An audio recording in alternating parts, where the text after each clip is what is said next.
No, ponemos... No. Les voy a dar la bienvenida al curso de manejo interdisciplinario de la paciente con osteoporosis. Les quiero hacer una breve introducción al curso, luego a la doctora Claudia Firpo, quien muy amablemente ha querido darnos clase y contarnos su experiencia.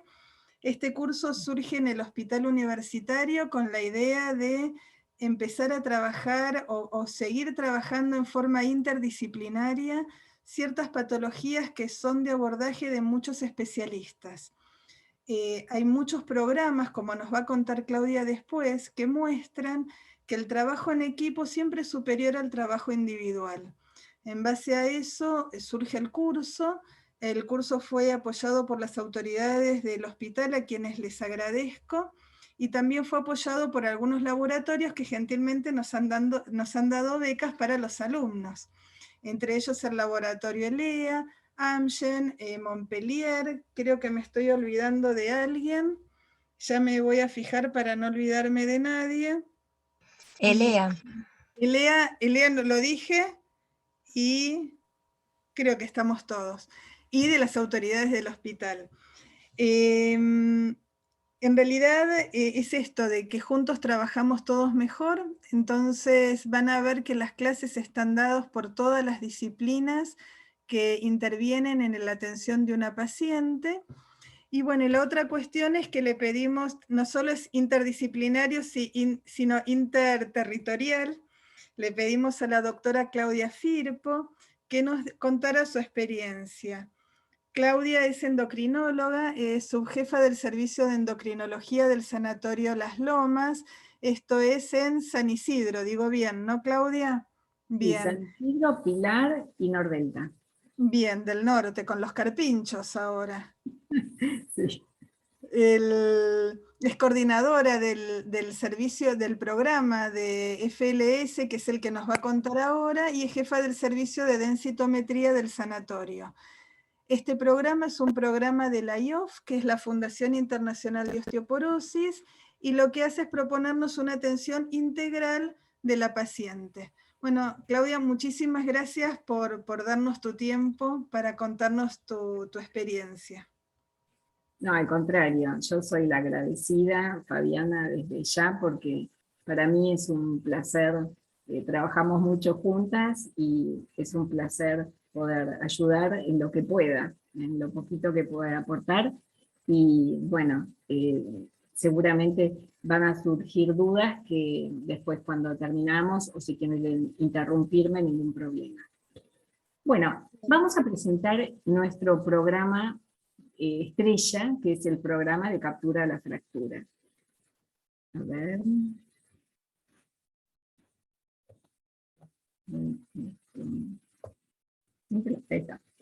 ¿Qué es el programa Captura la Fractura? Está dentro del marco de la IOF, de la International Osteoporosis Foundation, dentro de el marco de mejor práctica. Es una guía clínica reconocida internacionalmente, que está fundada con la idea de prevenir las fracturas osteoporóticas secundarias, o sea, la segunda fractura o la tercera fractura. Y promueve un modelo asistencial basado en un coordinador que va a llevar a cabo esta unidad de coordinación de fracturas. ¿Por qué es importante detectar y tratar la primera fractura? Porque la primera fractura duplica el riesgo de nuevas fracturas. Y cuando tenemos ya una segunda fractura, la posibilidad de tener una tercera fractura ya espiraliza el riesgo de tal manera que se produce una hecatombe con una muy alta mortalidad de estos pacientes. O sea que el tema es tratar, abordar, captar y tratar adecuadamente la primera fractura. La importancia de detectar esta primera fractura es porque, si acá vemos, estos son los meses y años de seguimiento de un paciente. Y esto es el riesgo relativo. Dentro del primer año, la posibilidad y el riesgo de tener una segunda fractura se quintuplica. Dentro de los 6 a 8 meses de la primera, es el lapso más habitual para tener una segunda fractura. Y después va decayendo, los primeros 2 años son cuando uno tiene mayor riesgo inminente de una fractura, y después va decayendo, y a los 10 años más o menos llegamos a 1 o 2%, 2 veces de riesgo. Aumentamos, duplicamos el riesgo. La brecha asistencial se refiere a que cuando uno realiza tratamiento farmacológico, por supuesto ayudado con todo lo demás que ahora vamos a ver, reduce un 30 a 50% la incidencia de fracturas fracturas por fragilidad ósea, que ahora también vamos a ver cuál es, en un periodo de 3 años. O sea, si tenemos una población estudiada durante 3 años, versus, por ejemplo, una población sin tratamiento versus una población bajo tratamiento para osteoporosis, vamos a ver que la reducción es entre el 30 y 50% de fracturas en el segundo grupo. Esto es altísimo, porque si nosotros tenemos en cuenta, por ejemplo, si comparamos con los pacientes con diabetes, que actualmente se aprobaron moléculas para el tratamiento con los inhibidores del ISGLT2, vemos que disminuye la insuficiencia cardíaca en un 36% y fue celebrado mundialmente. O sea que acá tenemos entre un 30 y 50% de reducción, y es llamativo que más del 80% de los pacientes con fracturas nunca ha sido sometido a un estudio para ver si tiene fragilidad ósea, si tiene una osteopenia u osteoporosis, ni reciben tratamiento para la enfermedad. Y menos del 50% mantiene el tratamiento más allá de los 6 meses. Y también, otro dato que no figura acá, es que los pacientes que ya tuvieron una fractura, el 70% no es adecuadamente tratado y ni realiza seguimiento. O sea que esta brecha asistencial es muy importante tener en cuenta porque vale la pena hacer el tratamiento. Si vemos 5.000 personas con fractura osteoporótica mayor, este es un trabajo que si quieren después les paso yo todos los trabajos. ¿Qué es fractura osteoporótica mayor? Es una fractura de hombro, de muñeca, de pelvis, de columna, de cadera o de tobillo. Esas son las consideradas fracturas osteoporóticas mayores. Teniendo en cuenta que tiene que ser una fractura de bajo impacto, o sea, una persona que esté desde la altura de pie, o sea, no subido una escalera, ni que se haya caído por algún accidente, ni que haya sido atropellado, o sea, tiene que ser una fractura de bajo impacto. En esos sitios mayores, ¿por qué? No se toman en cuenta fracturas de manos, de dedos de la mano, ni fracturas de pies, ni de costillas. Hay fracturas que no son relevantes. Y tiene que ser en personas mayores de 50 años. O sea, teniendo en cuenta estas contemplaciones de la edad, de la situación de la fractura, del motivo de la fractura y de los sitios de fractura, esto constituye esto de ser fractura osteoporótica mayor. Entonces, con 5.000 personas con este tipo de fracturas, casi 2.000 tuvieron una segunda fractura. Un 4% existe de riesgo aumentado por cada año de edad. O sea, el mayor riesgo que tiene un paciente de osteoporosis es la edad. Cuanto mayor es la edad, mayor es el riesgo de osteoporosis y de fractura.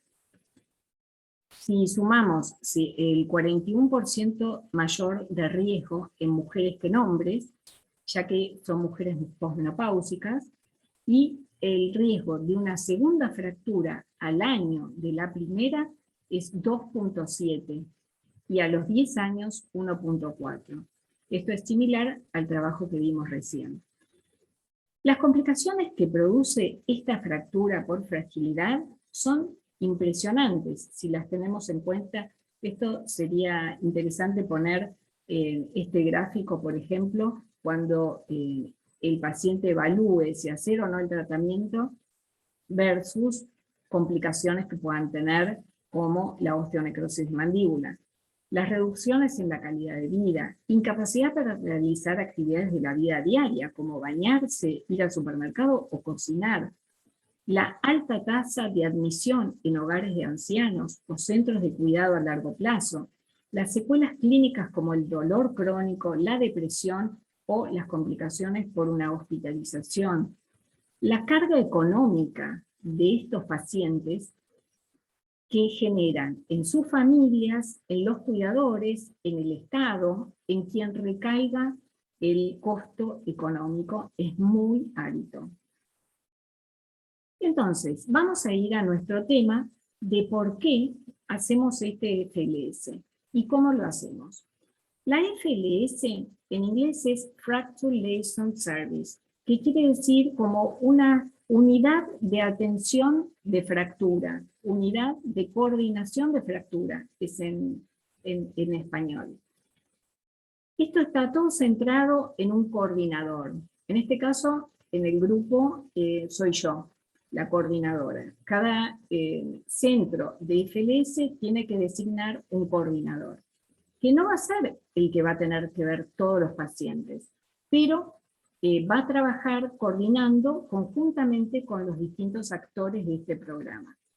Primero el paciente, que no necesariamente tiene que ser visto por el coordinador, puede ser visto por el grupo de especialistas que forman este FLS. El radiólogo, bueno, acá interviene todo lo que es densitometría y radiografías. El cirujano, el traumatólogo, el centro de prevención de fracturas, el médico clínico y el que paga, que vendría a ser o la obra social o el hospital. Entonces, va a haber que hacer una coordinación entre todos estos participantes para lograr un FLS. Hasta hace poco había 330 FLS en todo el mundo, ahora hay creo que más de 400, ya que prosperó mucho y gracias a Dios en Argentina aumentaron, creo que hay 6 o 7 centros. Actualmente nosotros fuimos el primero en el año 2017, pero el año pasado se incluyeron unos cuantos nuevos. El primer paso en este programa va a ser identificar al paciente de alto riesgo. ¿Cómo lo identificamos y lo capturamos? Por supuesto, el paciente de alto riesgo va a ser un paciente fracturado. O sea, no se ingresan pacientes que no estén fracturados.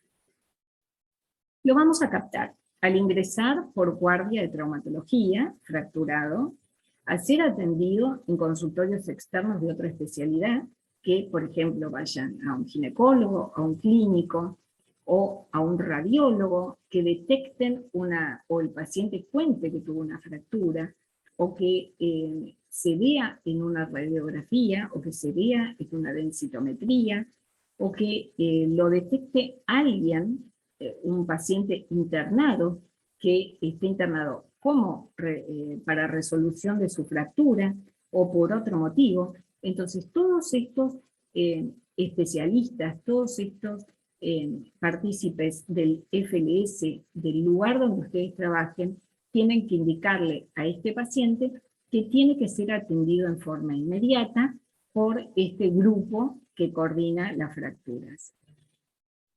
¿Qué pasa con las fracturas vertebrales? Acá vemos, por ejemplo, un acuñamiento muy pronunciado, las vértebras de pescado.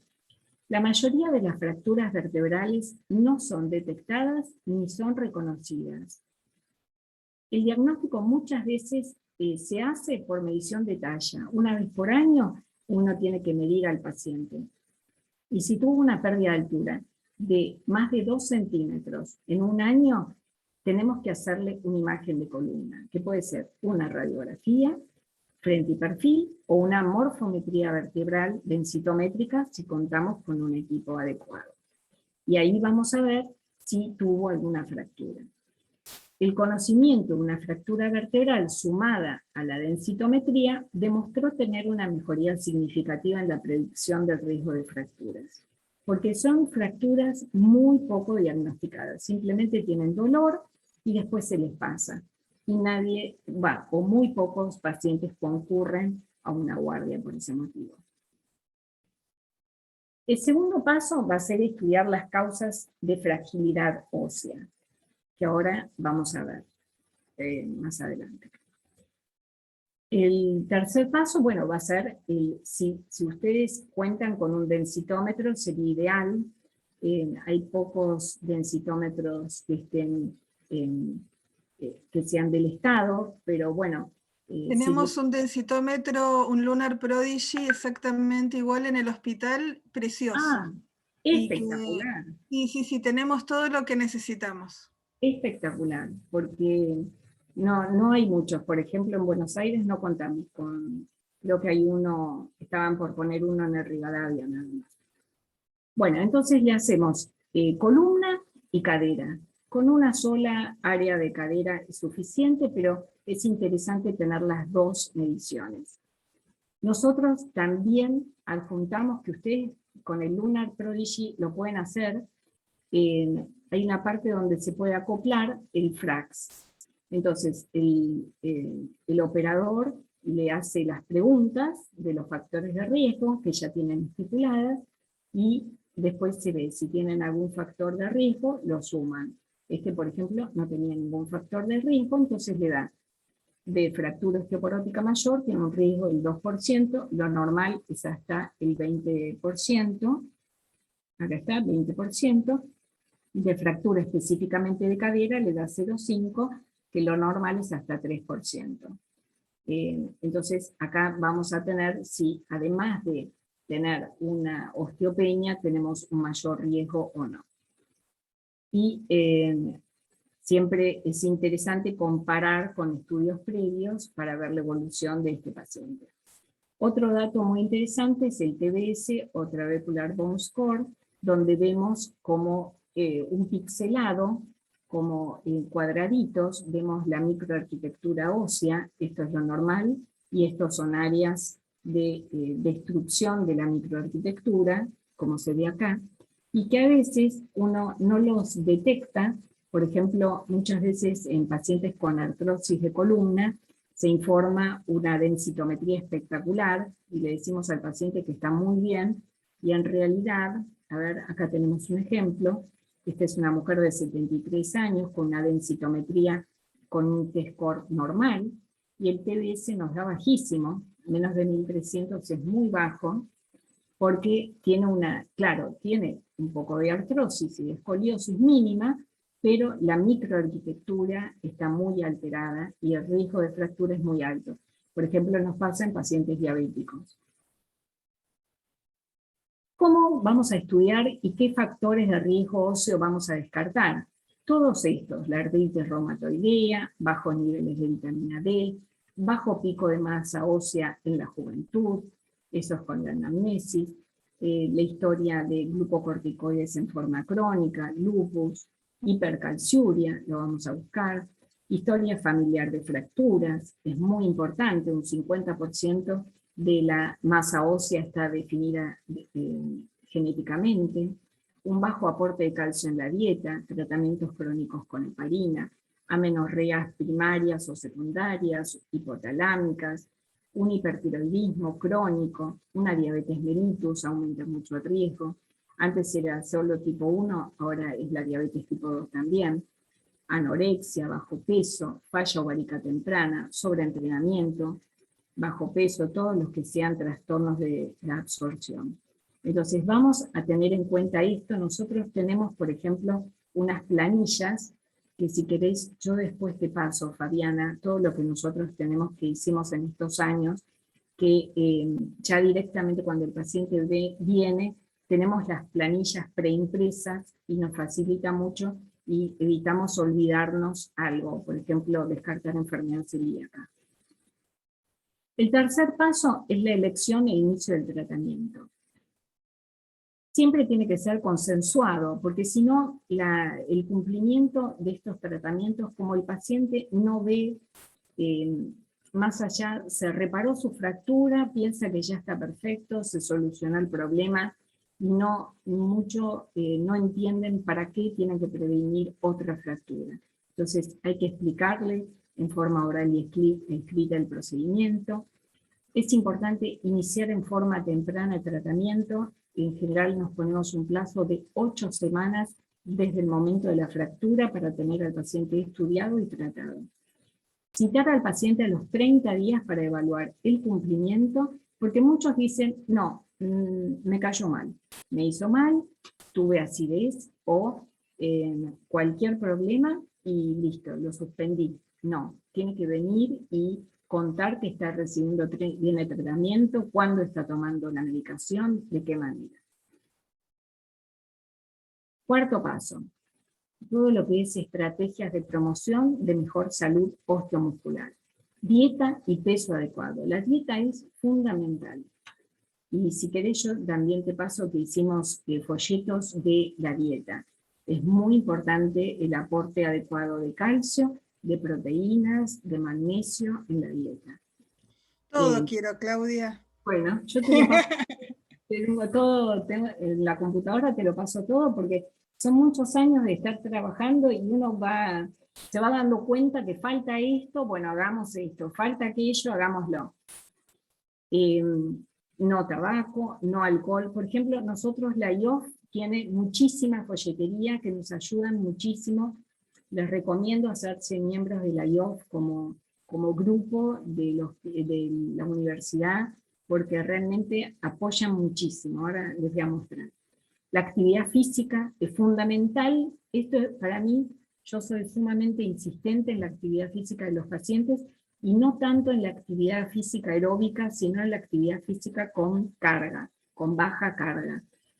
Por supuesto, supervisados y evitando fracturas. Después te voy a pasar un folleto que hicimos de prevención de caídas y de fracturas, donde hay posiciones de yoga que producen fracturas con una alta frecuencia, o sea que tiene que ser de muy bajo impacto y con baja carga, pero no solamente aeróbica. No evitemos la cafeína en exceso, más de 3 cafés por día, y el tratamiento específico farmacológico que tenga que hacer. El quinto paso es la prevención de caídas. Eso yo creo que hay que hacer una consulta aparte para explicar las caídas. No solamente esto, que yo después te voy a pasar, que tengo muchos folletos, sino hablar de la casa, de cómo está la luz en la casa, si hay alfombras que se mueven, todo tener en cuenta. La folletería nos ayuda muchísimo para la prevención de caídas y todo lo que es consejería, ¿no? Cuando ustedes vean, si ustedes después se van a hacer el cuestionario del FLS para ser admitidos por la IOF, van a ver que hay 3 niveles. El tercer nivel es cuando se logra, por ejemplo, que el 90% de los pacientes tenga esa asesoría. Si uno tiene un 70% de los pacientes asesorados, está en el nivel 2 y un 50% en nivel 1. Eso después lo vamos a ver. Esto es un folleto sobre la nutrición, cómo aportar vitamina D, la vitamina K. Esto ya está viejo, pero es una idea de cómo uno puede hacer ese folleto. Después tenemos, para la prevención de caídas, la evaluación neurológica. Trabajamos en conjunto con neurología, con oftalmología, con kinesiología, con fisioterapia, con rehabilitación, todo lo que sea balance y coordinación, con nutricionistas. En nuestro equipo siempre son asesorados por un nutricionista, y bueno, todo lo que es actividad física y bienestar, porque estos pacientes tienen mucha depresión. Lo traje por hay un folleto muy interesante de la OMS que habla de estrategias para prevención de las caídas, que es excelente y se consigue fácilmente. Entonces, vamos a evaluar desde todos los ámbitos, neurológico, oftalmológico, osteoarticular, porque la artritis, el dolor, inmoviliza y hace que uno se caiga.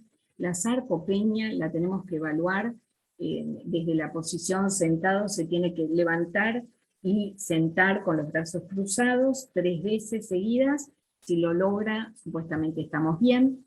También la sarcopenia se puede medir con el densitómetro que ustedes tienen, con una densitometría corporal total, donde les da el IMSR, que es el índice de músculo en miembros, que es muy interesante ese dato para saber si un paciente tiene sarcopenia o no.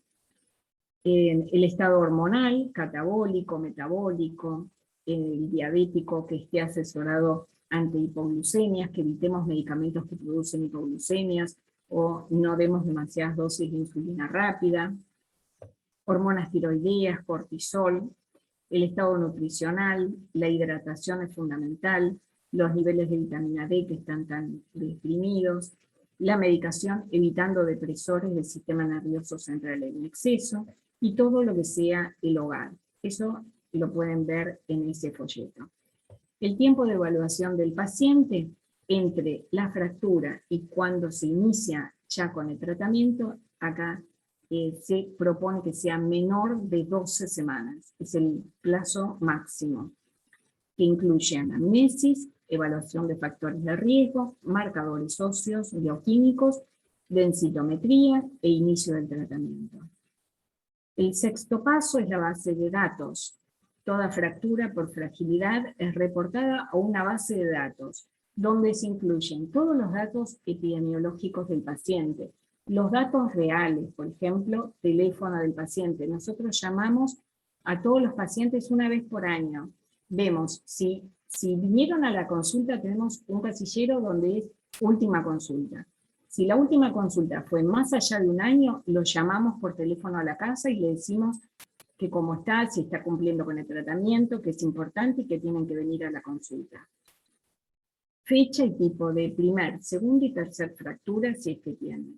Causas de fragilidad, tipo de tratamiento farmacológico. Yo después te paso la grilla que también le vamos agregando cada vez más, pero es muy importante porque esa es un Excel donde uno va cargando los datos de cada paciente y bueno, ahí es cuando, ahora hace poquito presentamos para este congreso que empieza mañana de la IOF, el póster de este año que ahora les voy a mostrar. Acá hay una idea, por ejemplo, esta era inicialmente el nombre, sexo, edad, número de historia clínica, DNI, cuál fue su primera fractura, la segunda, en qué año, cuáles son los factores de riesgo, el tratamiento, si cumplen, bueno, y así sigue bastantes cosas más. La revisión del tratamiento, el nivel 3, que es el nivel de excelencia, es si 90% son reevaluados dentro del año, el nivel 2, que solamente un 70% vaya a la consulta y sean reevaluados, y el nivel 1, que logremos que un 50% se evalúe en un año. O sea, nosotros tenemos que tratar de lograr que el 90% de los pacientes al año esté controlado y sigan el tratamiento. Y esto es la continuidad del tratamiento. Las estrategias de comunicación a pacientes, a la población general, a médicos de atención primaria. Ahora les voy a decir algunos tips de lo que hacemos nosotros.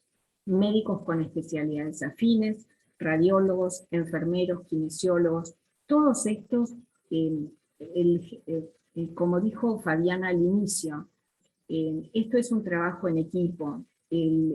Un solo individuo esto no lo puede lograr, y esto se logra en una institución donde tengamos distintas especialidades, que cada uno esté en conocimiento de este programa y todos empujen para el mismo lado. Este es un concurso que se hizo de la IOF, muy interesante, que participamos nosotros con videos donde yo me acuerdo que filmé un videíto, eran 3 minutos, o 1 minuto era, que es una paciente contando qué había ocurrido en su vida después de la fractura. Si ustedes quieren, entren en la IOF, en Give Patients a Voice, y van a ver subtitulado de todo el mundo, y está realmente muy interesante, y uno lo puede aplicar haciendo un pequeño video casero, y mostrándolo en las salas de espera, que es muy interesante para que la gente se concientice. También están estos cuestionarios de osteoporosis que nos brinda la IOF, que mientras está en la sala de espera el paciente va viendo cuáles son sus factores de riesgo, y entonces del otro lado dice, bueno, si usted tiene 2 o más factores, tiene que consultarle al médico. Difundir la conciencia de osteoporosis como enfermedad, eso lo hacemos con el público que viene a nuestro sanatorio. Este es el traumatólogo, este es el doctor Gerasi, el jefe de endocrinología. Las campañas de difusión, el Día Mundial de Osteoporosis, que es en octubre, no me acuerdo si es el 10 o el 21 de octubre, los programas de radio y televisión, pósters, folletos, posteos en redes sociales, charlas a la comunidad o enviando información por correo electrónico. O sea, nosotros tenemos que hacer mucho ruido. Esto es un trabajo de osteosarcopenia que presentamos en una revista, Noticias, como para hacer campañas masivas a la comunidad. Este es otro, estamos en un, no sé si era en Presidencia, no me acuerdo dónde era, con gente de PAMI de tercera edad. Otra campaña que hicimos con la IOF, que era de alimentación saludable y osteoporosis en la AMIA, o sea, este es público general, y realmente la gente valora muchísimo estos encuentros, porque aprenden y realmente no saben del tema, y es muy importante la prevención. Hacíamos campañas con mimos, con folletos en nuestros centros. La comunicación también con otros especialistas, con traumatólogos, reumatólogos, clínicos, ginecólogos, geriatras, y todos los demás que uno pueda poner acá, porque esto es importante que sea muy difundido. Esta es la jornada de endocrinología que justo estábamos hablando con Fabiana, donde participan todo tipo de especialistas. Publicar es importante, no solamente quedarse con los datos, sino publicarlos. Nosotros todos los años en el Congreso del ESEO publicamos un trabajo mostrando cómo van nuestros números. Este es el que publicamos este año, y acá tomamos solamente los 3 primeros años de experiencia, porque por lo menos pensamos que tenían que pasar 2 años y medio desde la fractura, porque si se fracturó ayer, obviamente no va a estar refracturado. Esto después, si quieren, lo leen tranquilos. Vimos que la media de edad era 67 años, y tuvimos algo llamativo que estudiamos, que era 93% mujeres y 6% hombres, y vimos que el tema es que cuando nosotros le pedimos el consentimiento informado para entrar en este programa, los hombres no tienen tanta conciencia de enfermedad y no quieren participar, porque en realidad deberían haber sido mucho más los hombres.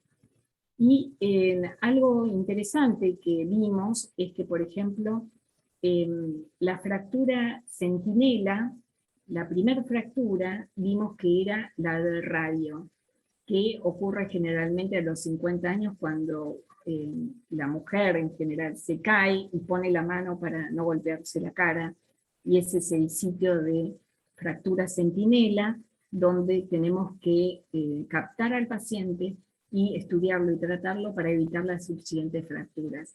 Esto se los digo porque este año estuve asesorando al Hospital Italiano, al Hospital el Hospital Militar Central, y otro hospital más que no me acuerdo cuál era, que estaban haciendo el FLS, o este año o el año pasado, no me acuerdo cuándo fue, y ellos, por ejemplo, decían solamente poner fractura de cadera.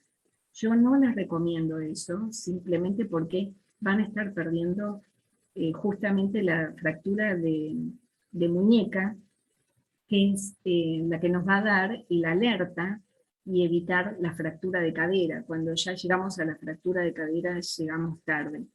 Esa es mi opinión, pero bueno, también se puede hacer solamente de cadera. La refractura, vimos que bajaba muchísimo los casos de refractura, y la tercera fractura bajaba muchísimo en pacientes que estaban incluidos en este programa. Bueno, nosotros ya tenemos el silver, se empieza con el bronce y después se llega al oro, y realmente esto se determina por los 3 estándares de medición que pueden verlo cuando entran al programa Captura la Fractura online, van a encontrar todo, y son estos niveles 1, 2 y 3 que yo les comenté, donde uno tiene que empezar diciendo, bueno, ¿cómo está? Porque al año o a los 2 años tiene que volver a llenar ese formulario viendo si uno mejoró o no mejoró. Y la idea es que uno vaya logrando mejoría. Entonces, es un programa global que facilita la prevención de la segunda fractura, mejorar el cuidado del paciente y reducir esta espiralización de fracturas. Este es nuestro grupo, y las instituciones de respaldo que tenemos, muy importante es la IOF y, bueno, en nuestro caso el sanatorio. Así que les agradezco mucho, y esto, bueno, se los dejo para que después se los comparta Fabiana, que es nuestra jornada de endocrinología el 21 de octubre, el tema es que es presencial en Buenos Aires, así que ahí vamos a tener, después vamos a tener otro de osteoporosis y otro de vitamina D grabados que yo se los voy a pasar. Ya está, muchísimas gracias.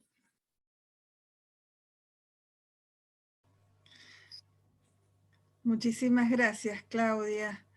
Ahora me gustaría, si querés, podés dejar de compartir, así nos vemos las caritas. A ver cómo logro eso. Acá está, dejar de compartir. Arriba de todo, eso mismo. Me encantaría escuchar, abrir el debate, las preguntas, y ver qué dudas tiene cada uno que quieren preguntar. Yo tengo una primera pregunta. Para ingresar al programa, ¿necesitas que la fractura sea activa? Porque justo después comentaste lo de las fracturas vertebrales, o el antecedente de una fractura ya basta para que ingrese al programa. En realidad lo ideal sería que ingrese apenas se fracturó. Eso es lo ideal. Pero también es importante que si el paciente está dentro del año o a lo sumo de los 2 años de la fractura, ingrese para prevenir otra fractura. Bien. Otra pregunta, Claudia. Para ingresar, ¿tiene que entrar a través del médico que lo está atendiendo? ¿Puede ser cualquier especialidad que lo derive, o tienen como algún formulario especial en donde todos los del equipo o todos los que están participando pueden ingresar al paciente? Por ejemplo, puede ser el traumatólogo, o sí lo tiene que hacer el endocrinólogo, por ejemplo. Yo lo que les recomiendo es que ustedes armen un grupo. Nosotros tenemos un grupo de WhatsApp que se llama Captura la Fractura. Entonces, cuando uno está atendiendo un paciente que tiene que ser ingresado, simplemente le sacamos una foto y lo ingresamos ahí. Y después va a haber alguien que busca en la historia clínica, con los datos estos que no sé, que tenemos en la pantalla, que es número de historia clínica o número de DNI, como ustedes lo puedan identificar. Entonces puedan acceder una persona, o las que puedan, a esa historia clínica y completar la planilla. Y en la historia clínica ser lo más precisos posibles con tipo de fractura, por qué se fracturó, cuándo fue la fractura, qué tratamientos previos hizo, qué tratamientos de hacer. Todo lo que puedan poner en la historia clínica van a ayudar para que la persona que esté completando la planilla sea más fácil. Y si no, La otra alternativa es que si faltan datos, se llama al paciente por teléfono y le preguntan. Perfecto. Acá Matías pregunta si puede entrar al programa pacientes que tengan osteoporosis o alto riesgo de fractura, independientemente que no hayan tenido una fractura previa. No, este es solamente para pacientes fracturados. Para evitar la refractura. Sí. Bien.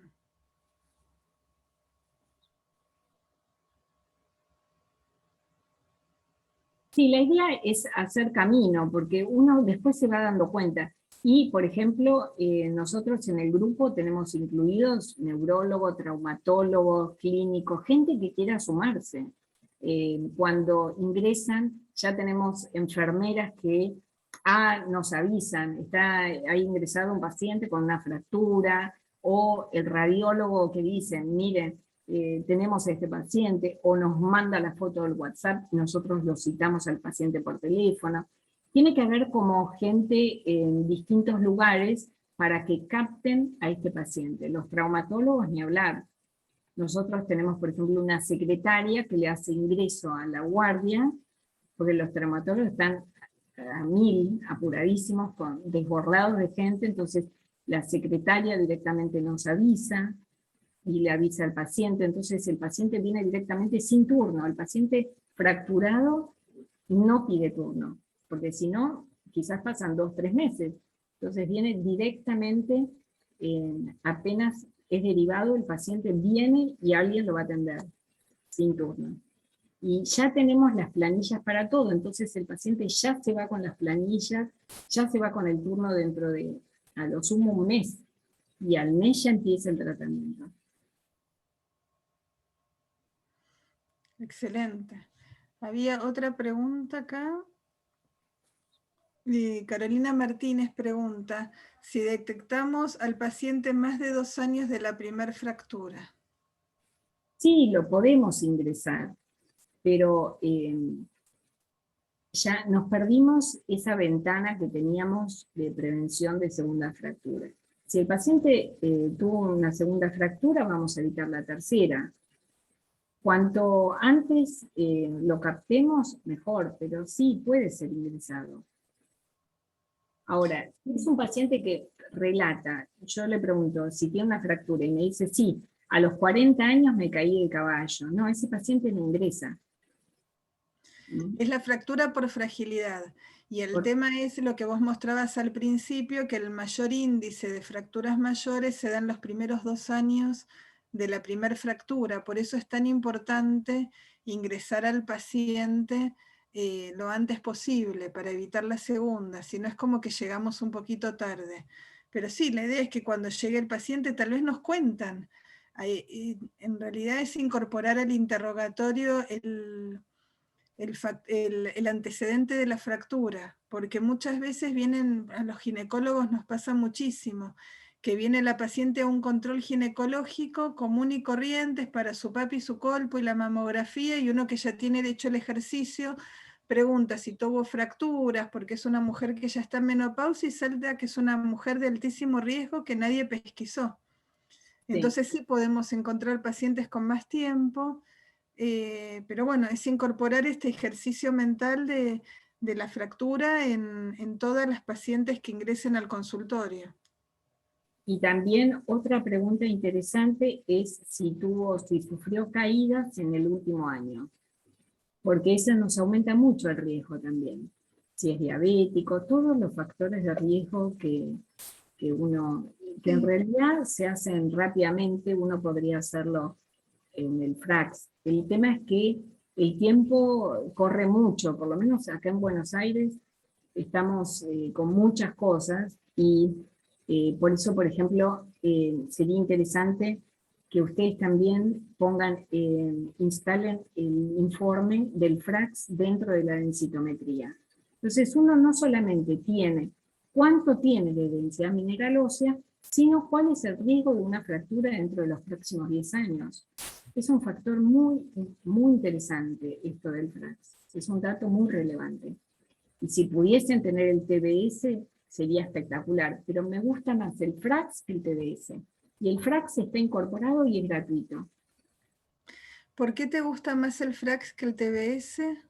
Mira, el TBS yo lo que veo es que no tiene, cuando nosotros lo incorporamos, que pagamos una fortuna, como, no sé, $20.000 creo que pagamos para incorporarlo en el software, pensamos que iba a ser mucho mejor de lo que en realidad tenemos que presentar un trabajo. En realidad lo que yo veo es que los pacientes con artrosis tienen el TBS más alto, que no debería ser así. Y entonces, en definitiva, para lo que nosotros nos servía, en algunos pacientes da, como en esta paciente que yo mostré, pero hay muchos que uno dice, tiene osteoporosis, tiene artrosis y le da alto el TBS que debería dar bajo, como marcando una alteración de la morfología.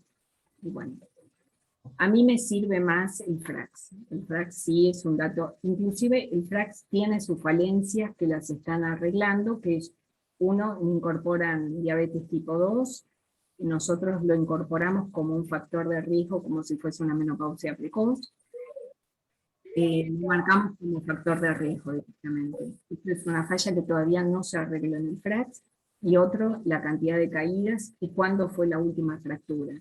Esas son falencias que tiene el FRAX, porque bueno, ya lleva unos cuantos años y también se hace camino al andar y bueno, ahora se ven cosas que antes no se veían. Sí, el FRAX, cuantificarlo con el número, y el FRAX mental, ¿no? De que son las preguntas que uno no puede dejar de hacer en el consultorio. No, Sí. absolutamente. Hay otra Acá, pregunta. ajá. Que Sonia Sonia pregunta cómo evalúan la sarcopenia en el programa, y de paso les repito de nuevo que en el chat hay una encuesta que es en realidad un formulario para confirmar la asistencia, así que los que puedan antes de finalizar, si lo pueden completar. Pero la pregunta puntual de Sonia García fue cómo evalúan la sarcopenia en el programa. Y en realidad la sarcopenia nosotros la evaluamos clínicamente, así como dijo Fabiana recién, es el examen clínico. Cuando el paciente no se puede levantar y tiene que apoyarse con los brazos, pues no se puede levantar, ya sabemos que tiene sarcopenia. Pero ¿cómo lo medimos? Con la densitometría. Y el equipo que ustedes tienen, el Lunar Prodigy, mide dentro de la composición corporal total, mide cuál es el IMSR, molécula, no me acuerdo cómo son las siglas en inglés, que son para medir la masa muscular. Yo si querés después te mando, porque yo busqué específicamente cuáles eran los valores límite y los agregué en el informe, como para que todos sepan cuáles son los valores. Y creo que es más de 5,7 en la mujer y más de 6,7 en el hombre, algo así, que tiene que dar para que tenga una buena masa ósea. Si tiene por debajo es una sarcopenia. Sí, en realidad adquirimos el equipo un mes antes o 2 meses antes de la pandemia, creo yo. Lo activamos intrapandemia, fue una locura. Y hay cosas que queremos verle, porque por ejemplo tampoco en lo que es masa corporal total, hablando del equipo, aprovechando que te tenemos, ¿no? Que queríamos darle un uso también para chicas con amenorreas, con bajo peso, y no tengo la experiencia, por lo menos yo personalmente, no sé si ese Raúl Vargas es Vargas Laviano, que tiene experiencia con densitometrías también, pero para mí es re interesante de aprenderlo y desarrollarlo más mentalmente, para poder tener los usos, los nutricionistas, para poder prestarle atención. No sé si vos lo usás como corporal total para algún otros usos aparte de la osteoporosis. Sí, absolutamente. Nosotros, ni hablar en amenorrea hipotalámica, en bajo peso, en anorexia, les pedimos para ver cuál es el porcentaje de masa grasa, al margen de la masa ósea, porque la corporal total nos sirve para ver la composición corporal, o sea, cuánto tiene de músculo, cuánto tiene de grasa en el obeso, por ejemplo, y en la anoréxica, ¿cuál es el porcentaje de masa grasa? Cuando nos da por debajo de 17, y bueno, es habitual que entren en amenorrea, y en atletas también, a veces tienen 10% de masa grasa las mujeres que deberían tener 35%, ¿no? Entonces, nos sirve mucho para ver la evolución. Y eso en cuanto, lo usamos, tenemos el software pediátrico, yo no sé si lo tenés, hay equipos que lo tienen y equipos que no. Hay un lugar donde nosotros en Pilar y en Nordelta tenemos el software pediátrico, que es a partir de los 3 años. Y la composición corporal también nos sirve en los obesos, para ver, porque, por ejemplo, no es lo mismo un deportista con un índice de masa corporal de 30 que un obeso, un sarcopénico con un índice de masa corporal de 30. Entonces nos sirve mucho para ver tejido adiposo visceral, y para ver masa ósea tenemos que pedir específicamente columna y cadera, o radio si la cadera tiene mucha artrosis. Y siempre comparando el Z-score en los menores de edad, o en los menores de 45, 50, y el T-score en mayores de 50 años. Sí. No sé Ahí si creo que Matías quiere hacer Matías Videla quiere hacer una pregunta. Desmuteate y presentate, Mati. Ahí está. ¿Qué tal? ¿Cómo le va, doctora? Muy linda, la verdad, la charla, muy interesante. Un comentario, sé que no es el caso actual, pero en pacientes internados lo he visto, y el tema de diagnóstico, acordarse, el diagnóstico diferencial de un paciente que debuta con una fractura de columna, no olvidarse del mieloma múltiple, que yo he visto varios pacientes que han estado dando vuelta con diagnóstico de que se supone que es una fractura por aplastamiento y perdió mucho tiempo, y ese diagnóstico hay que tenerlo en cuenta. Yo es mi aporte como clínico, no piensan varias cosas a la vez. El cáncer de mama, Mati. El cáncer de mama. Sí, o metástasis, de lo que fuese, sí. Pero, no, y lo otro que le quería comentar, porque me parece muy interesante el programa, creo que me dijo que había iniciado en el 2017, ¿puede ser? Sí. Y yo pensando en el hospital nuestro, que la verdad que tenemos las herramientas como para comenzar, y creo que la voluntad hay, y un poco la experiencia de ustedes, si cuando comenzaron el caudal de pacientes era poco, si ahora la verdad se han vuelto como un centro de referencia, si la estadística les ha aumentado importante, porque esto que creo que hablaba Fabián un poco al inicio, el hospital está creciendo cada vez más, ojalá avance en internación. Probablemente ahora, si tenemos pacientes de estas situaciones, va a ser poco el ingreso, porque va a ser por consultorio externo, y fundamentalmente traumatología, que está empezando a crecer, pero quizás es el momento como de empezar las bases, proyectando a ciertos años más caudal de pacientes. Y lo otro, para terminar, si también les involucró mucho, o al menos ahora que ustedes tienen un programa grande, mucho personal a cargo de esto, que uno también tiene que ir pensando a futuro, cuánta gente uno tiene que incorporar, o que se vuelva exclusivo con este tema. Bueno, te cuento. Primero, del mieloma múltiple, yo después les voy a pasar a Fabiana. Tenemos como el estudio bioquímico inicial, donde incluimos el proteinograma. Y bueno, ahí la orina de 24 horas, proteinuria también tenemos. No sé si ahí ya estaría avalado, o tendríamos que pedir las cadenas específicamente. No. Entonces, No, P por ella está, es suficiente, sería muy raro que no salga ahí, básicamente, pues sí. Y después, el segundo tema que me habías dicho, ¿cuál era? El tercero era No, si les costó, digamos, al inicio en caudal de pacientes, o el inicio del programa, ¿cómo fue? Empezamos con 0 pacientes, obviamente, 0. Y el tema de esto, por eso yo puse todo esto que hicimos para buscar pacientes. Porque los pacientes no vienen, o sea, el paciente fracturado resuelve su fractura y se le acabó el problema, ese paciente no sabe que tiene un riesgo altísimo. El infartado sí sabe que tiene riesgo de volver a infartarse, pero el fracturado no sabe que se va a fracturar. Entonces por eso hicimos tanto ruido de hacer campañas acá, allá, buscar, hablar con los especialistas, buscar con enfermeras, radiólogos, porque si no nos llegan los pacientes.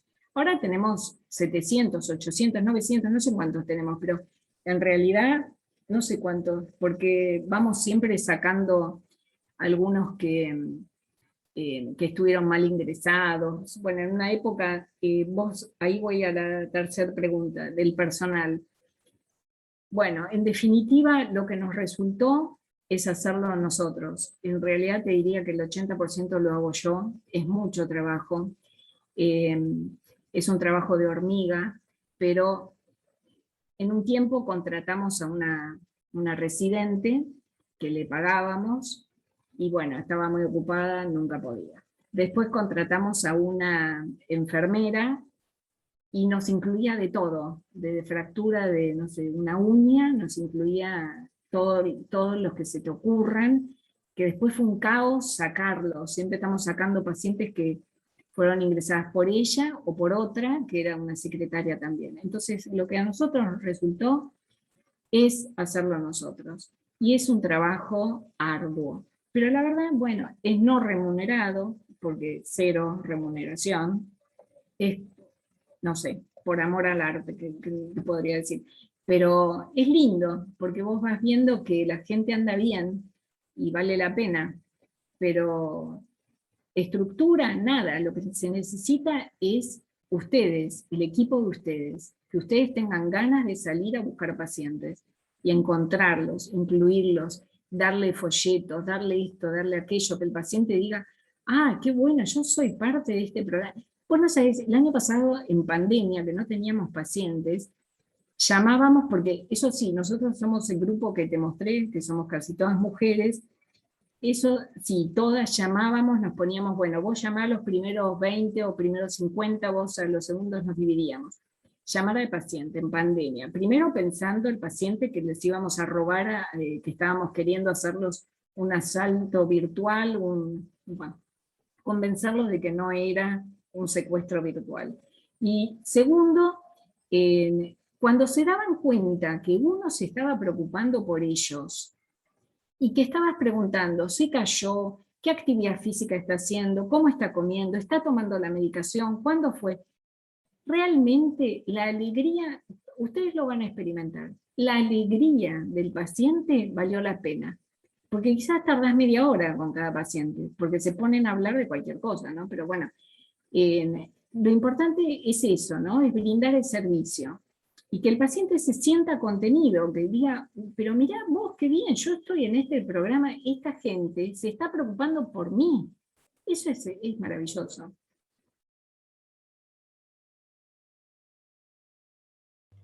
Sí, yo ya creo que viene por ahí la cosa. Erika, no sé cómo lo ves. Uy, Erika es la directora asistencial, es una de las directoras asistenciales del hospital. no me puedo... ¿Tengo que llamar por teléfono? No. No, sí, nos va a dejar. No, digo, si le va a tocar a ella, no creo, por suerte. Pero es importantísimo todo el trabajo y hacer reuniones con toda la gente del hospital para que todos estén con la camiseta puesta. Buenas tardes, doctora. Mucho gusto, muchísimas gracias, muy clara la exposición. Bueno, y contarle yo como médica especialista en rehabilitación, contarle un poco que desde el 2017 tenemos un programa de prevención de caídas, pero arrancamos con la mirada desde la rehabilitación vestibular. Y desde esa mirada de la rehabilitación vestibular y el trabajo conjunto con ORL y con neurología, empezaron a caer estos pacientes con la probabilidad de fractura, y con lo que yo me encontraba es que dentro de la rehabilitación que se les había indicado era, por ejemplo, la hidroterapia. Entonces, bueno, ahí como fisiatra me tuve que meter al tratamiento, porque en vez de ayudarlo al paciente, esto de que hablabas del ejercicio con bajo impacto pero con carga, por ahí no está claro, por ahí quizás en los otros profesionales. Entonces decían, vaya, haga hidroterapia, pensando solo en una artrosis y el daño que se le generaba al paciente. En realidad fue como, es contarte la anécdota, que fue más una pesquisa que en realidad arrancamos por otro lado, hicimos esta detección. Orrea, Estamos todos en el hospital, mira, todo el equipo para armarlo así como te decía Matías, es sumarnos. un camino parecido al nuestro entonces, que fue buscar pacientes, buscar por qué y tratarlos. Espectacular. Claro, ahora lo que tenemos que hacer es unir todas las fuerzas y el trabajo que estamos haciendo, como te decía Fabiana, que estamos como todos trabajando, haciendo cosas, pero ahora, digamos, trabajarlo de forma integral, ¿no? Como equipo de trabajo.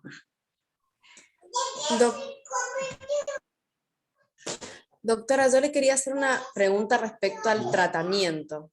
Si en este último tiempo ha visto algunos abandonos de tratamiento por los costos económicos, que vemos que algunas obras sociales, por ahí uno indica un tratamiento específico por el alto riesgo del paciente y por cuestiones de costos y por la baja cobertura que tiene una enfermedad tan prevalente que los planes como mucho llegan a cubrir el 60% cuando es algo más que prevalente.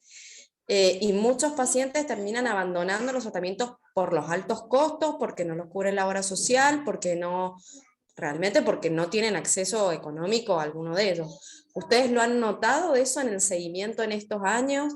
¿El aumento de los costos o por la situación justo que se está viviendo con esto de la pandemia? ¿Si han adherido, si no han adherido, si han tenido miedo a ir a los hospitales a colocarse una medicación? ¿Los ha ayudado también para empujar un poco desde ese lado?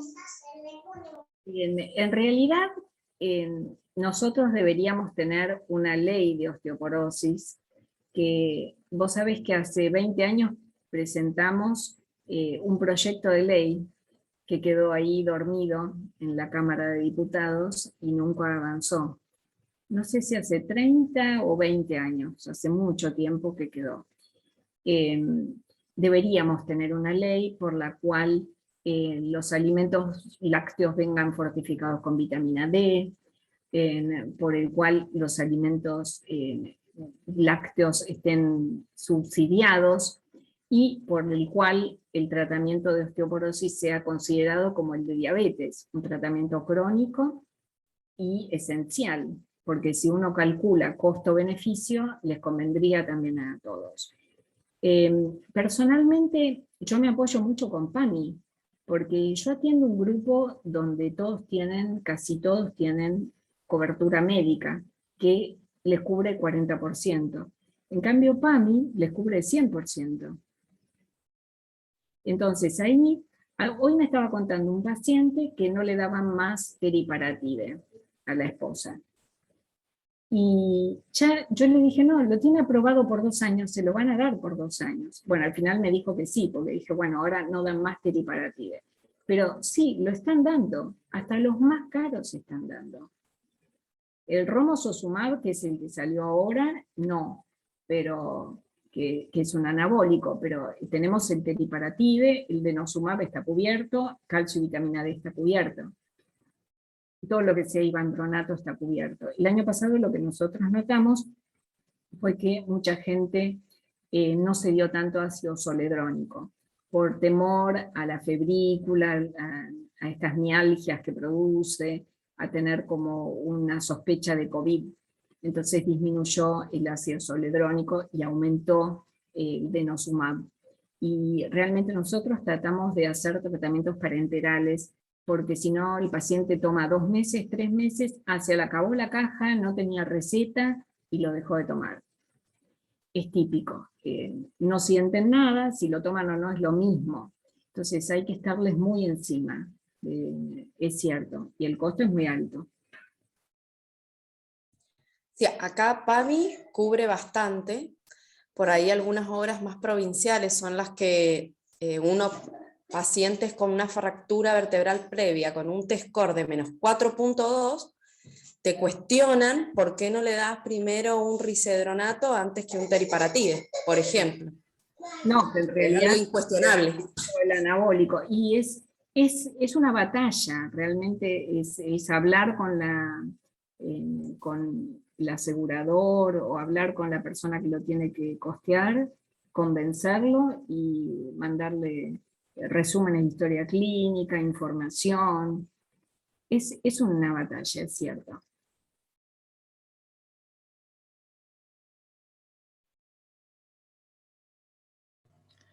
Sí, la otra cosa que pensaba es, tenemos médicos en el curso que son de otros hospitales. Sonia García es la jefa del servicio de ginecología y obstetricia del Hospital Misericordia, que es el hospital de la OSEP, que es la obra social del empleado público en Mendoza, que es importantísimo. Muchos médicos que son de, hola Sonia, que son de otros hospitales.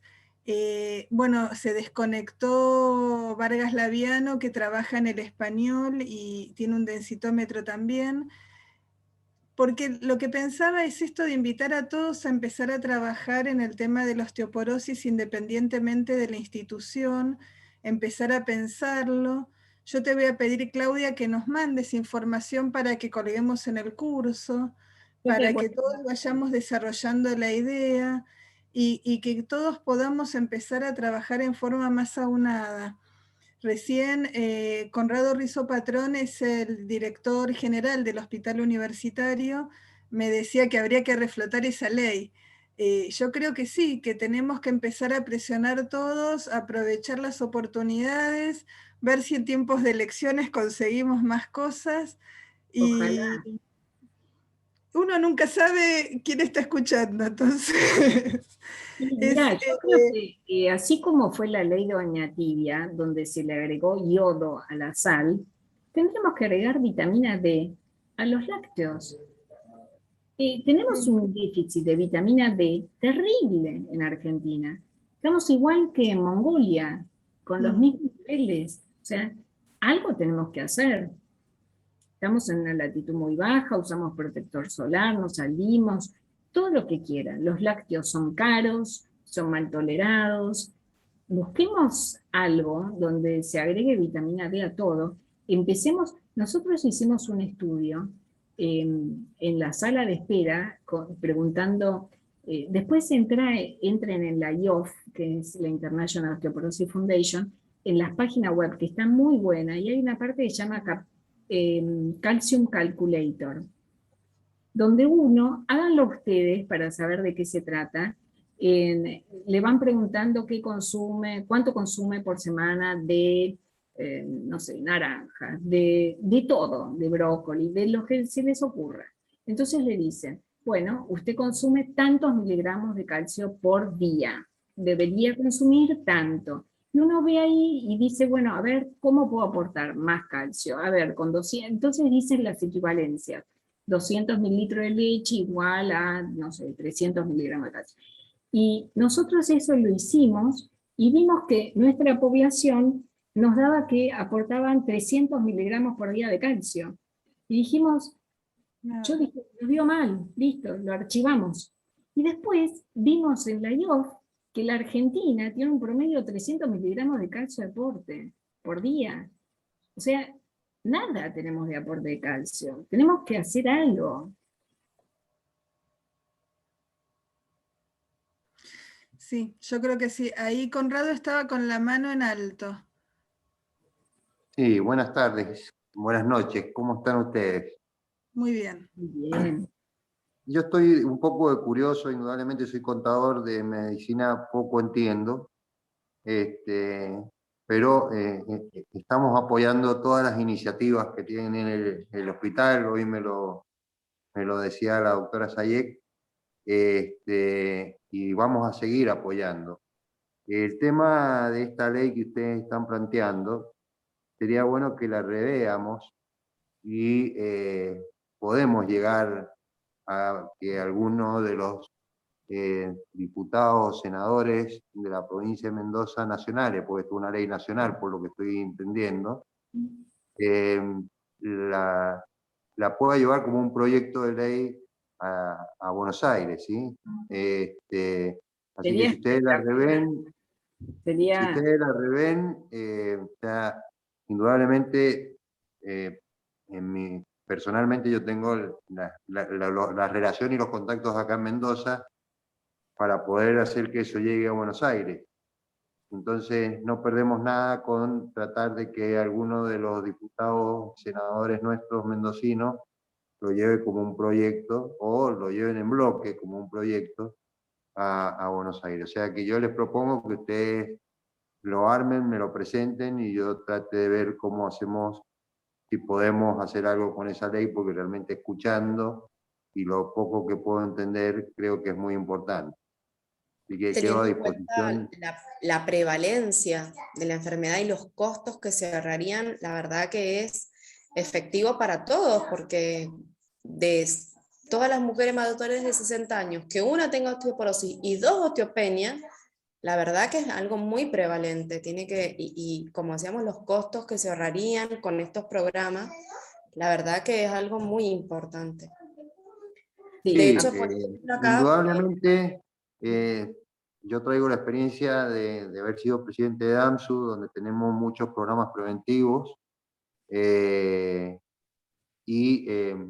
bueno, el que está hoy como director asistencial, el doctor Cívico, trabajó todo el tema de programas especiales en la provincia, y algunos de ellos, como el cáncer de colon, un cáncer totalmente predecible y evitable, no hay, la provincia hace programas, pero no hay obras sociales ni prepagas, ni de las que sea, que tengan ese programa para prevenir el cáncer de colon a tiempo y que pueda ser, no pase a mayores, ¿no?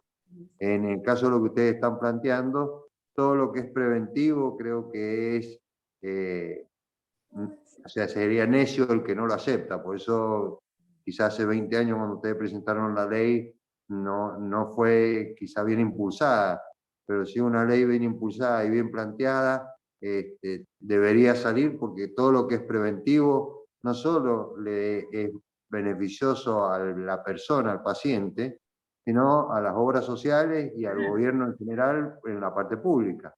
sí, sí, Entonces, acá pregunta la doctora Suárez, justamente por la parte pública, porque la verdad que yo trabajé un tiempo en el hospital público acá en Mendoza, en el hospital central, no sé si hay alguien de algún otro hospital público, y siempre estaba roto el densitómetro, siempre estaba roto. Mandábamos a hacer densitometrías y no había, era como que, y es muy difícil contactarlo por ahí al paciente, o a veces uno como endocrinólogo pedía un laboratorio básico fosfocálcico, no había vitamina D. No hay reactivo para vitamina D, no hay reactivo para vitamina D, y la verdad que es algo, nada, al final sabíamos que era muy frecuente, como decía doctora, el déficit, y terminábamos dando una dosis de mantenimiento medio que a ciegas, pero era la manera que teníamos de ayudar al paciente.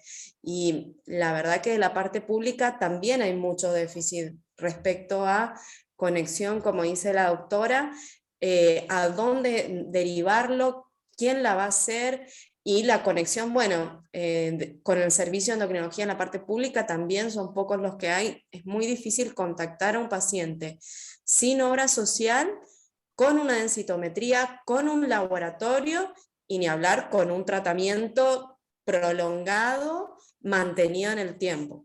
Casi imposible, les diría. bueno, yo les ofrezco eso, así que quedo a disposición para lo que ustedes necesiten, para ver si podemos hacer algo con esa ley que sería muy beneficioso.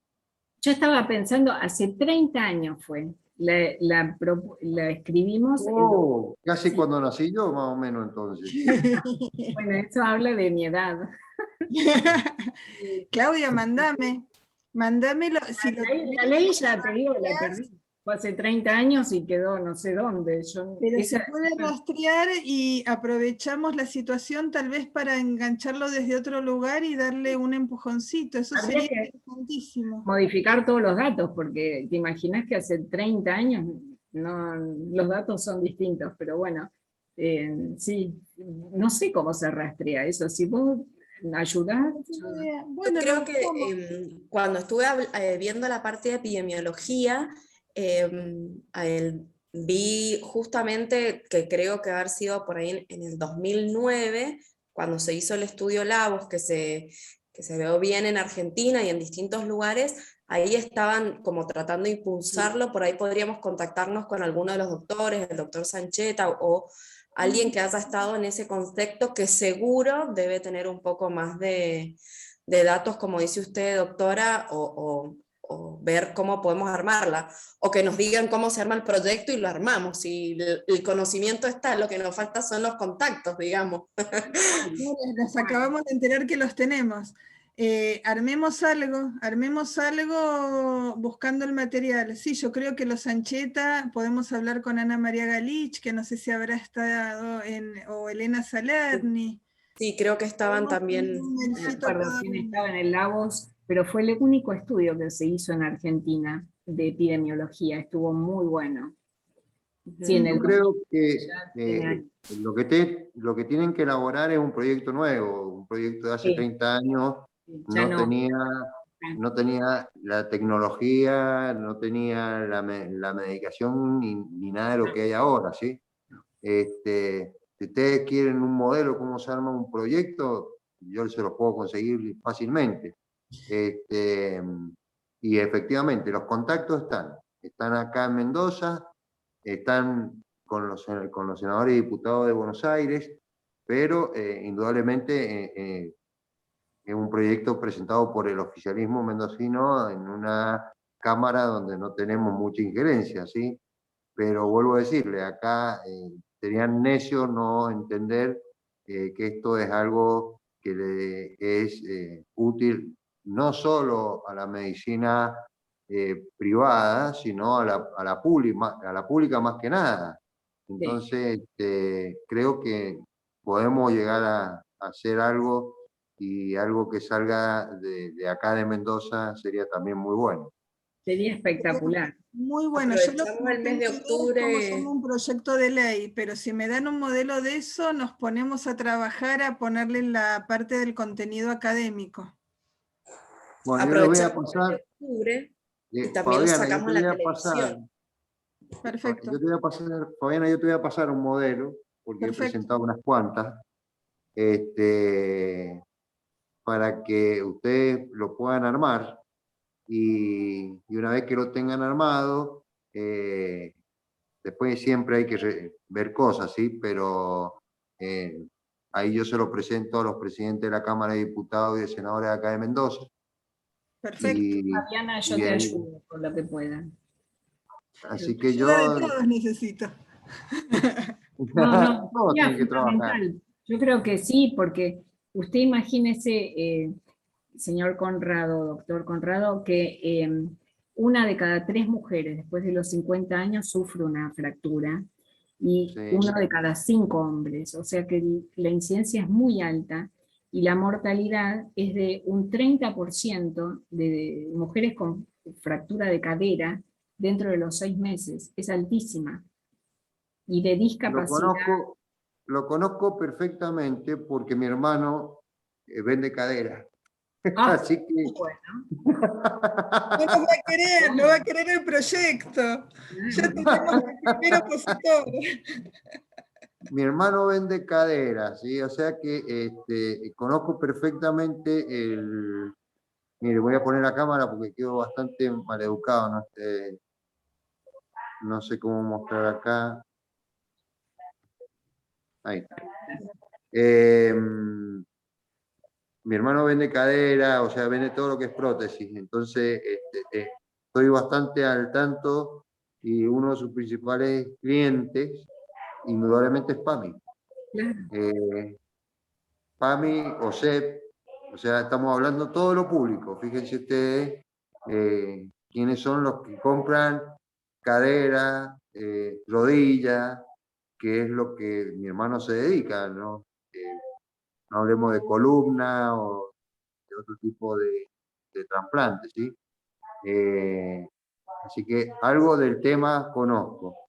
Y yo creo que es una ley... Tendría que incluirse la parte de rehabilitación. Bueno, en el hospital es lo que tenemos, y es lo que estamos armando ahora. Se está armando un centro de rehabilitación nuevo. Ya se limpió todo para empezar a armarlo. Un poco ahí puede hablar Erika, que está en el grupo aquí escuchando. que va a ser prácticamente más del doble de lo que es el centro de rehabilitación que hoy tenemos. O sea, estamos tratando de hacer despegar al hospital un poco después de 10 años. Qué bueno. No digo que las gestiones anteriores no lo hayan hecho, simplemente que tenemos una forma distinta de trabajar o de ver las cosas. Yo la veo desde un punto de vista de gestión en general, como contador, y por ahí quizá los médicos lo ven desde un punto de vista, por ahí hasta de su especialidad prácticamente, y se olvidan del resto, ¿sí? Entonces, bueno, por eso creo que estamos trabajando en distintos sectores, con el centro de simulación que estamos armando también ahora, con la cámara Gesell que se está armando, con 8 consultorios más nuevos que estamos armando. Creo que vamos a andar bastante bien, y que una ley de este tipo, que considero tan importante, salga de Mendoza, creo que Espectacular. es espectacular. Sí. Así que, Fabiana, el hombre dueño de su silencio, esclavo de sus palabras. Ahora se metieron en un brete que van a tener que armar una ley. Yo le voy a mandar el modelo de cómo se arma, y yo lo voy a impulsar con los senadores y diputados acá de Mendoza para que llegue a Buenos Aires. Me Así encantó, que, me encantó. Me Sí, resulta súper realmente. desafiante, así que vamos a trabajar en esto con todo el equipete, con apoyo de todos. bueno, vos sabés que te hemos apoyado en lo que has pedido, así que Sí. esto va a ser algo más, y espero que sigan aportando todos los que están hoy aquí escuchando, que sigan aportando. Bueno, está Matías, que él sabe también cómo trabajamos, de puertas abiertas y escuchando y tratando de impulsar todas las cosas que nos van presentando. Con lo poco que tenemos, porque los recursos que nos da el Estado es poco y nada, así que tenemos que depender prácticamente del hospital, de lo que estamos haciendo como prestaciones del hospital. Así que bueno, yo me despido, quedo a disposición de ustedes. Fabiana ya tiene mi celular porque hoy me escribió por primera vez. Ahí yo te voy a mandar un modelo de proyecto de ley para que más o menos vean cómo se arma, ¿sí? Excelente, Bueno, excelente. y muy bueno, lo que he escuchado, buenísimo. Lo que he entendido, hasta por ahí nomás, pues poco entiendo, pero si necesitan cadera o rodilla, ya saben a quién se las tienen que pedir. Esperemos no necesitarle, digo. Todo queda en familia. Esto como lo que dice el funerario, yo no le deseo el mal a nadie, pero que trabajo no me falte. Lo que decíamos al principio, justo hablábamos con Claudia de la internación que tenemos de COVID. Matías Videla es el jefe de clínica médica que maneja toda la sala de internación de COVID.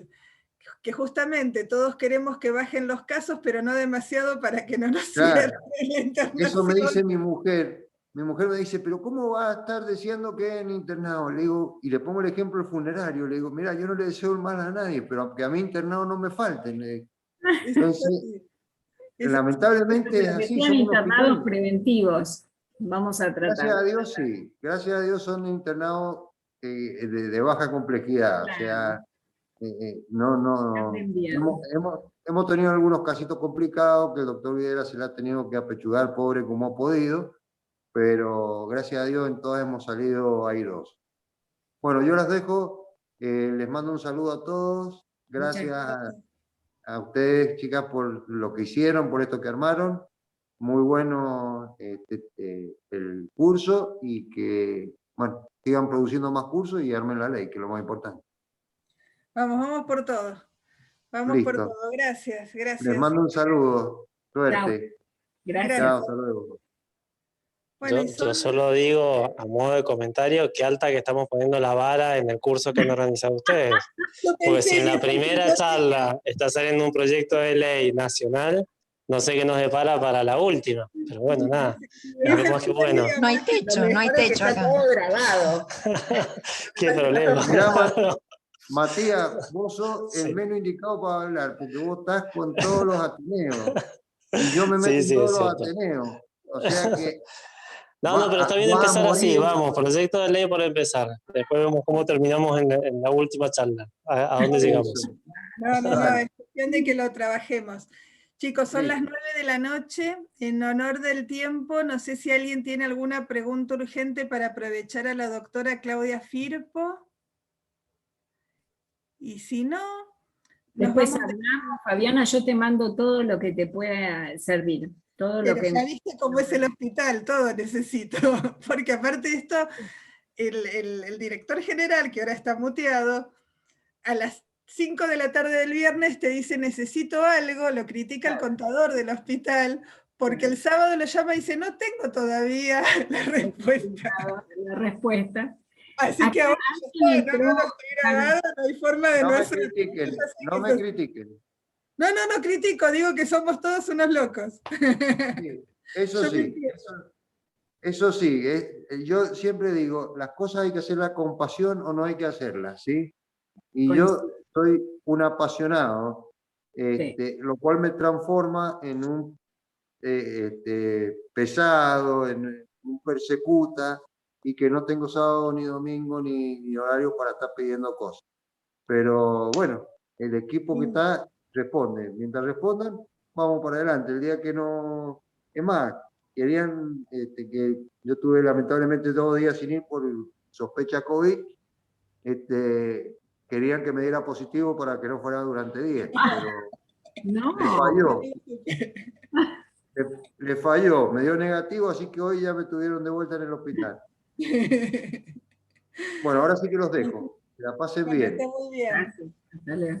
Luego. Bueno, Acá, Carolina Martínez Silva entró a la calculadora de calcio y le gustó. Después entren a la página de la IOF, van a ver muchísima información.